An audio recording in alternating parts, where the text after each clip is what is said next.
Shalom, selamat pagi. Apa kabarnya pada hari ini? Tentunya ada yang beda dari kita. Yang biasanya hari ini, pagi ini, jam ini kita sudah siap-siap dan bahkan sudah ada yang di gereja. Tapi hari ini spesial memang tidak bisa, oleh karena kita sedang mengatasi masalah bersama dengan cara yang sama. Nah, saudara sekalian, saya akan memberikan pesan-pesan kepada kita untuk disampaikan untuk ibadah yang mandiri di rumah masing-masing. Saya berharap bahwa ini bisa berjalan dengan baik, tanpa halangan, tergantung niat masing-masing, apakah kita bisa melakukan atau tidak. Sebelumnya kita akan berdoa, mengucap syukur untuk anugerah Tuhan. Terima kasih Tuhan, kami bersyukur oleh karena Tuhan kasih kesempatan yang luar biasa, kami tetap sehat, dan juga kalaupun ada sakit-sakit, pasti Tuhan akan sembuhkan kami. Terima kasih, demi nama Yesus kami ucap syukur. Amin. Saudara, pembacaan kita ada di dalam 2 Timotius 3 ayat 14, yang mengatakan, tetapi hendaklah engkau tetap berpegang pada kebenaran yang telah engkau terima dan engkau yakini, dengan selalu mengingat orang yang telah mengajarkannya kepadamu. Saudara, akan ada waktu di mana pertemuan ibadah akan dibatasi. Nah, selama ini yang membatasi ibadah itu adalah kita sendiri. Kita lebih memprioritaskan kepada hal-hal yang di luar ibadah atau kegiatan gereja, dan kita lebih fokus kepada hal-hal yang lain. Tetapi hari ini kita dipaksa oleh situasi, dipaksa oleh aturan.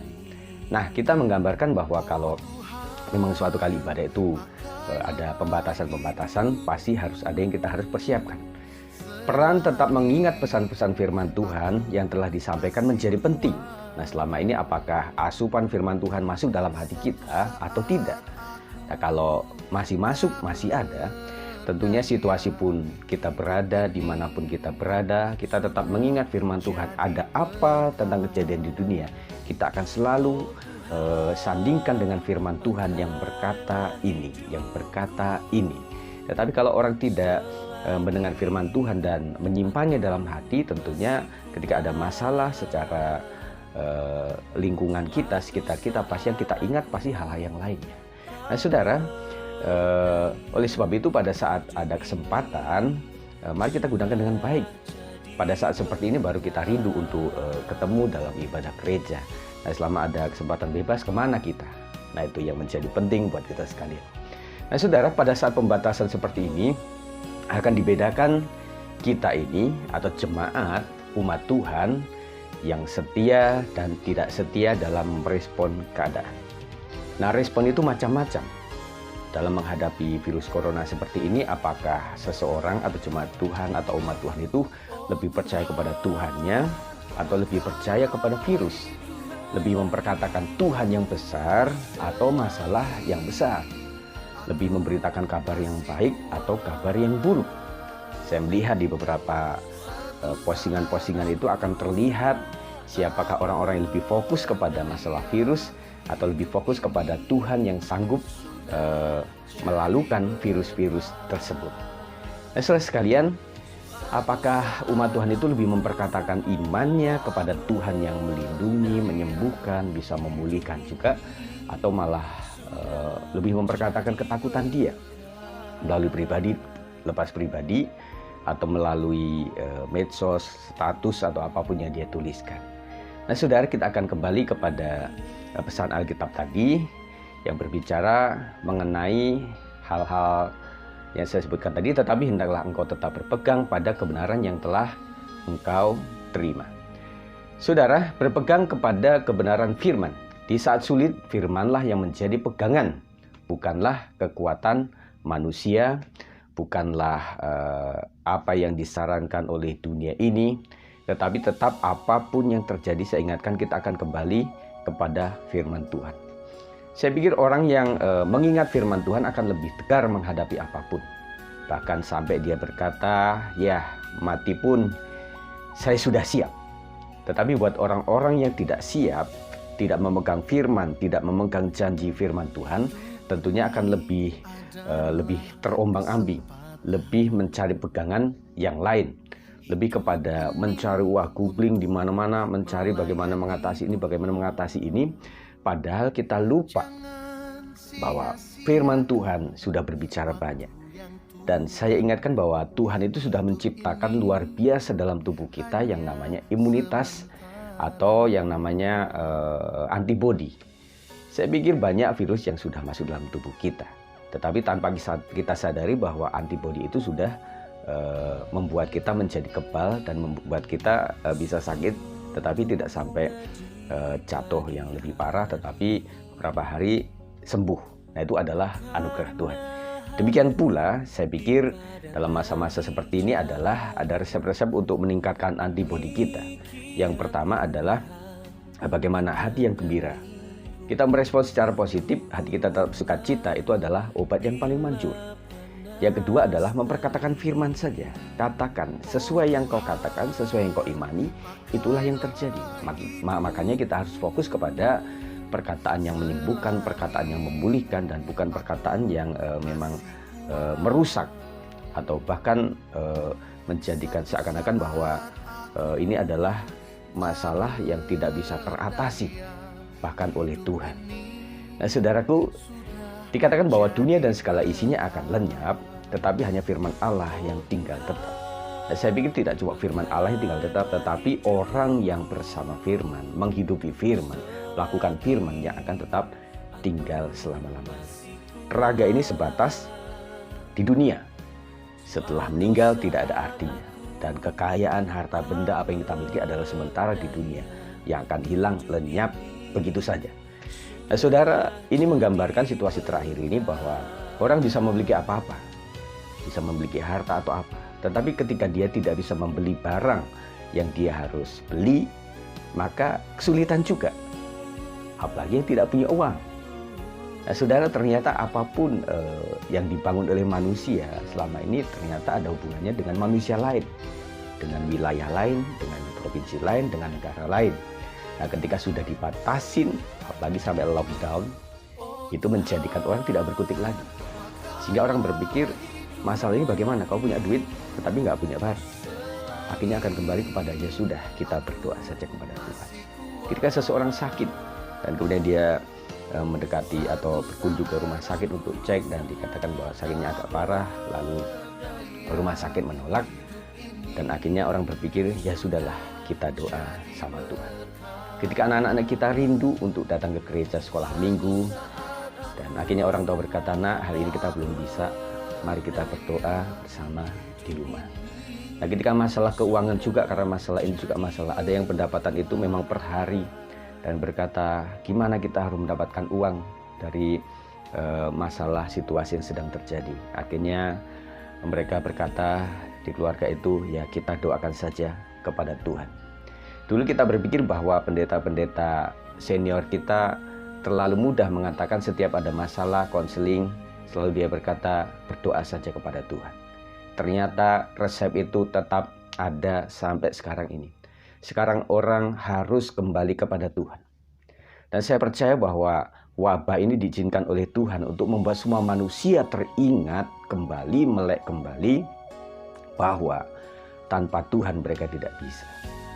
Termasuk membuat ibadah di rumah atau apapun, membuat pendeta-pendeta yang suka keliling kemana-mana pun menjadi sadar bahwa sebenarnya jemaat yang paling dekat di rumah tangga dia perlu juga dilayani pada hari Minggu.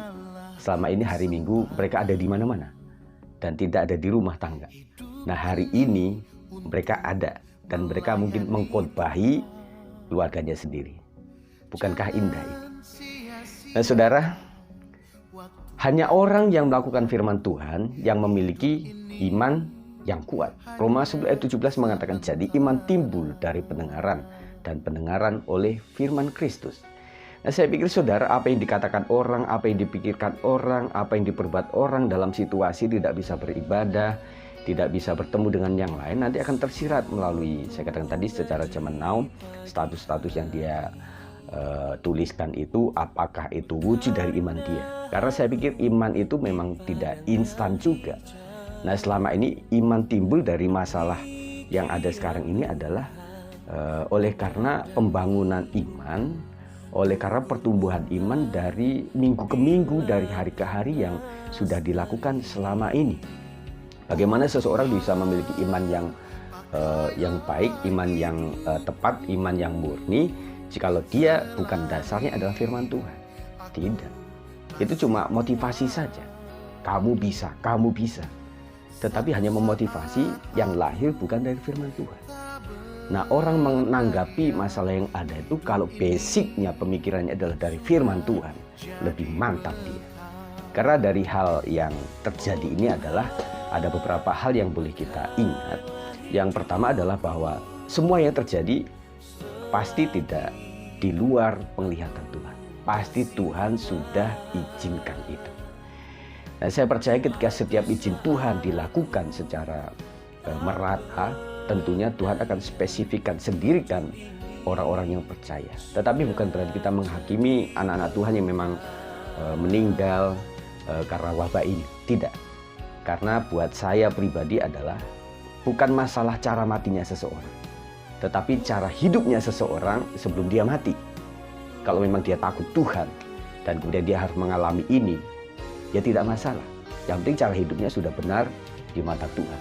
Tetapi yang celaka itu adalah orang hidupnya tidak benar untuk mengalami masalah ini, penyakit ini, dan itu sangat mencelakai dirinya sendiri. Nah, saudara sekalian, saya pikir ini adalah kerjasama yang baik. Karena Tuhan izinkan, makanya kita juga memberikan sebuah solusi secara bersama mengatasi masalah yang sama ini dengan cara yang sama, saudara. Masalahnya adalah masalah bersama. Semua agama mengalami, semua aturan yang dilakukan oleh pemerintah juga dilakukan kepada semua agama, dan ini kita harus mendukung dengan baik. Dan saya percaya dengan kerjasama yang baik, dengan hikmat yang dari Tuhan, gereja juga ikut kerjasama supaya ini wabah cepat selesai, saudara. Itulah doa kita. Ketika sudah cepat selesai, kita bisa aktivitas kembali, bisa mencari nafkah dengan baik, kita bisa ibadah, kegiatan dengan baik, saudara. Nah, saya pikir tidak kebetulan bahwa tema Maret ini saya cetuskan di dalam kerangka doa, pujian, dan penyembahan. Nah, saudara, kita membutuhkan doa di saat seperti ini. Kita membutuhkan memuji, menyembah Tuhan. Karena kita percaya doa orang benar sangat besar kuasanya. Saya percaya bahwa Tuhan bertahta di atas pujian umatnya. Nah, saudara, ini adalah saling, saudara. Nah, kita melihat bahwa gereja yang sesungguhnya adalah hati kita. Orang bisa ada di tempat ibadah, tetapi belum tentu hatinya beribadah. Tetapi orang bisa berada yang disebut di luar tempat ibadah, di rumah namanya, tetapi hatinya bisa fokus menyembah Tuhan. Nah, saudara, yang selanjutnya adalah mengingat para pemberita kabar baik. Nah, tentunya saudara, di saat seperti ini seseorang membutuhkan ketemu dengan gembalanya, membutuhkan ketemu dengan para tim pelayan, bisa beribadah sama-sama. Itu adalah sebuah kerinduan. Tetapi saudara, inilah yang menjadi pengingat kita bahwa sesungguhnya ada orang-orang yang perlu kita hormati secara rohani, yang selama ini sudah kasih pesan firman Tuhan. Kadang firman Tuhan itu memang kita anggap lalu saja. Orang menyampaikan firman Tuhan, kita tidak gubris, kita tidak perhatikan, kita lecehkan, kita kecilkan. Tetapi pada saat seperti ini, yang kita ingat adalah khotbah-khotbah mereka, pesan-pesan rohani mereka. Di saat kita tidak bisa bikin liturgi sendiri di rumah, di saat kita tidak bisa khotbah sendiri, di saat kita tidak bisa menyanyi karena nggak hafal, tidak ada yang memimpin, kita perlu berterima kasih kepada pembina-pembina rohani. Karena oleh mereka lah kita boleh dibentuk dan dibangun. Mereka sudah berusaha keras untuk melakukan ini. Nah, saudara, di saat tertentu memang ada situasi di mana para pemberita Injil itu mungkin tidak akan pernah ketemu dengan kita sendiri.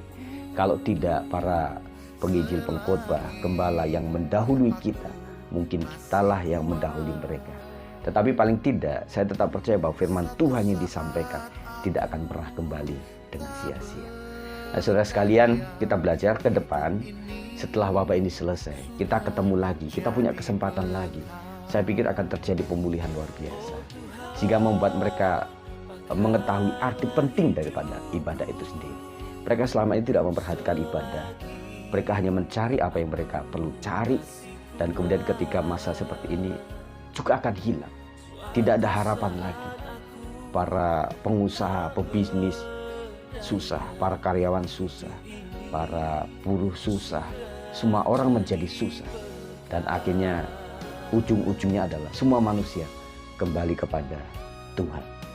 Nah, saudara, ini adalah kabar baik untuk kita sekalian.